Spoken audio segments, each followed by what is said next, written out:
దేవుడు ప్రపంచానికి పరిచయం చేసుకునేటప్పుడు తన స్వభావాన్ని గురించి మాట్లాడేటప్పుడు ఇలా పరిచయం చేసుకున్నాడు. నేను అగ్ని లాంటి వాణ్ణి అని చెప్పాడు. నేను ఎవరని చెప్పుకున్నాడు? అగ్ని. మీరు నమ్ముతారా క్రైస్తవులు దేవుడు అగ్ని అంటే? దేవుడు అగ్ని అంటే నమ్ముతారా? నమ్మాలి. నమ్మకపోతే కుదరదు. ఎందుకంటే ఎబ్రీ పత్రికలో చాలా స్పష్టంగా రాయబడింది.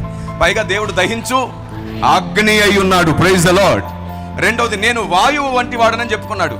నమ్ముతారా? పరిశుద్ధాత్మ దేవుడు వాయువుతో పోల్చబడ్డాడు. నేను వర్షము వంటి వాడనని చెప్పుకున్నాడు.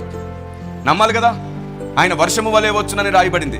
ఈలాగు ఆయన తన స్వభావాన్ని చెప్పినప్పుడు వాళ్ళు ఏం చేసుకున్నారంటే, అగ్ని అనగానే అగ్నినో దేవుడు చేశారు, వాయువు అంటే వాయువును ఒక దేవుడు చేశారు, వర్షం అంటే వర్షాన్ని. దేవుడు తన స్వభావాలు చెప్తే ఆయన ఒక్కొక్క స్వభావాన్ని ఒక్కొక్క దేవుడిగా ప్రస్తావిస్తూ వచ్చారు మానవులు. అయితే దేవుడు ఏమన్నాడంటే, అన్ని పేర్లు కలిగి అందరూ లేరు, అన్ని పేర్లు నాకే ఉన్నాయి, నేనే ఒక్కడినే చెప్పుకుంటూ వచ్చాడు దేవుడు. దేవునికి స్తోత్రం కలుగును గాక.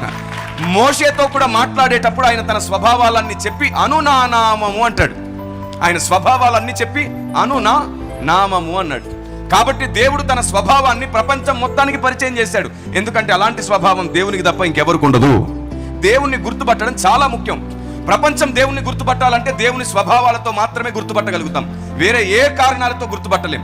అందుకే నేను చాలాసార్లు చర్చలు చేసినప్పుడు, ఏదైనా డిబేట్ జరిగినప్పుడు నేను ఒక ప్రతిపాదన పెడుతూ వచ్చాను. ఏంటో తెలుసా? ప్రతి మత గ్రంథములో నుండి ప్రతి దేశ పెద్ద, ప్రతి రాష్ట్రంలో ఉన్న పెద్దలందరూ కలిసి ఒక దగ్గర కూడుకొని, దేవుడు అంటే ఏమిటి, దేవుడు ఒక్కడా అనేకులా, దేవుని లక్షణాలు ఏమిటి, దేవుడు స్త్రీయా పురుషుడా, దేవుని ఎలా గుర్తుపట్టాలి, దేవుడు ప్రజలకు దర్శించినప్పుడు ఎలా దర్శనమిచ్చాడు, ఇలా అన్నిటినీ పోగేసి ఒక దగ్గర వేయండి అని చెప్పాను. అలా మొత్తం అన్ని పోగేస్తే మొత్తం ఆ పోగేసిన సాక్ష్యాధారాలతో రూపింపబడిన ఒకే ఒక్క రూపం కనబడుతుంది. అది నజరేయుడైన యేసు అనే పేరుకు మాత్రమే సూట్ అవుతుంది. Praise the lord.